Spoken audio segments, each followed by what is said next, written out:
Recognizing the member for Courtenay-Comox.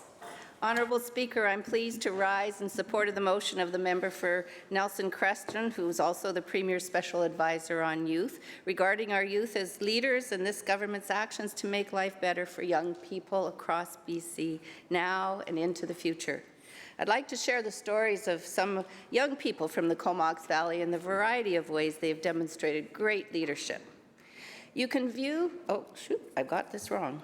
I want to talk about Rio Crystal, an 18-year-old who took on an incredible, grueling goal of going 380 miles from Dawson City to the Arctic Circle in an ultra-marathon, battling 40 below, windy, lonely conditions.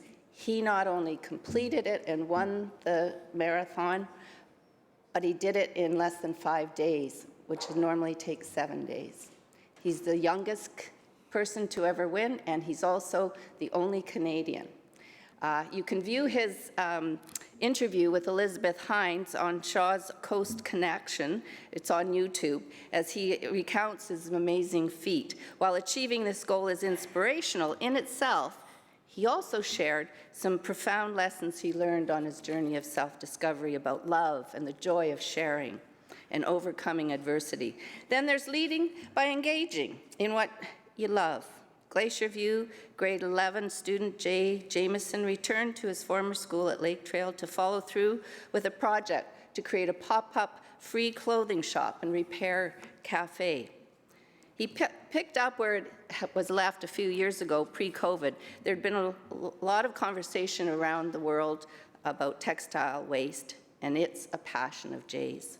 He worked with Tina Willard-Steppen, the environmental educator from Comox Strathcona Waste Management, and the Lake Trail leadership students to bring his dream to life. They engaged businesses for donations, solicited donations of clothes, rounded up sewers, marketed the pop-up shop, and everyone came out a winner on Earth Day. I'm wearing my second-hand shirt today. Next, there's leading with perseverance. Nayland Goosen, Will Hatch, Ella Odeker, Mackay Sharp, and others started the Comox Youth Climate Action Council in 2019 and organized the first student climate action strike. They continue to build an enduring collective voice. Students graduate or move on, but new youth join, keeping their voice alive and strong. How about leading through art? Student videographer Jaylene Kuo successfully lobbied to update the school district's dress code and created a poignant video on the need for it to be inclusive, gender neutral, and positive. The second half of today's motion is to support this government's actions to make life better for young people across BC and now and into the future. Between 2001 and 2012, under the previous government, youth, including my kids, endured the $6 an hour training wage and nearly doubling of university tuition. They had smart friends who lost out on opportunities, and we all lost out on seeing more qualified people in the workforce because they couldn't afford the huge debts they would have built up to attend college or university when the needs-based grant for students were cut by the previous government. Today, this government's actions have raised the minimum wage, and it's set to keep pace with inflation. That's $15.65 an hour starting June 1st. Our government reintroduced the BC Access Grant in 2020, supporting 40,000 low and middle income students.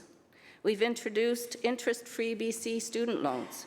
We've increased the number of student seats in so many critical areas to train more nurses, early childhood educators, and healthcare aides, while providing more flexibility and options like micro-credentials. Opening doors to those whose future was far from certain, we've helped thousands of youth and others get apprenticeships and employment in the skills trades. Our government has funded over 2,800 student beds since 2018, outpacing the mere 130 beds of student housing built over 16 years by the previous government. Today, inflation is squeezing our pocketbooks, but how much worse would life be if our government had not stepped up since our first day in office to address the growing despair of young people, to give them hope and opportunity? We all know that our youth are our hope for the future. Making life better for our young people gives them the room to grow and prosper and ensures a stronger BC for everyone, now and into the future. Thank you, Madam Speaker. Thank you, member.